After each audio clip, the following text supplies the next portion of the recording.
BPL Chittagong পর্ব শেষে point টেবিলে কে কোথায় আছে দেখে নিন এক নজরে। চট্টগ্রাম পর্বে মোট ম্যাচ হয়েছে 12টি। এই পর্ব শেষে 8 ম্যাচ জিতে 16 পয়েন্ট নিয়ে টেবিলের শীর্ষে আছে রংপুর। তারা মোট ম্যাচ খেলেছে 9টি, যেখানে একমাত্র রাজশাহীর বিপক্ষে হেরেছে তারা। 8 ম্যাচ খেলে 6 জয়ে 12 পয়েন্ট নিয়ে টেবিলের দ্বিতীয়তে আছে ফরচুন বরিশাল। তাদের 2টি হার, 2টি রংপুরের বিপক্ষে।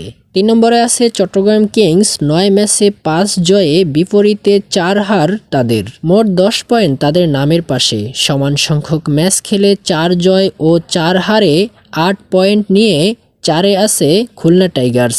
10 ম্যাচ খেলে রাজশাহীর হার 6টি, 4 জয়ে 8 পয়েন্ট নিয়ে দুর্বারদের অবস্থা পয়েন্ট টেবিলের 5 নম্বরে। টেবিলের 6 ও 7-এ আছে যথাক্রমে ঢাকা ও সিলেট। 10 ম্যাচ থেকে 6 পয়েন্ট ঢাকার, আর তলানিতে থাকা সিলেটের সংগ্রহ 4 পয়েন্ট।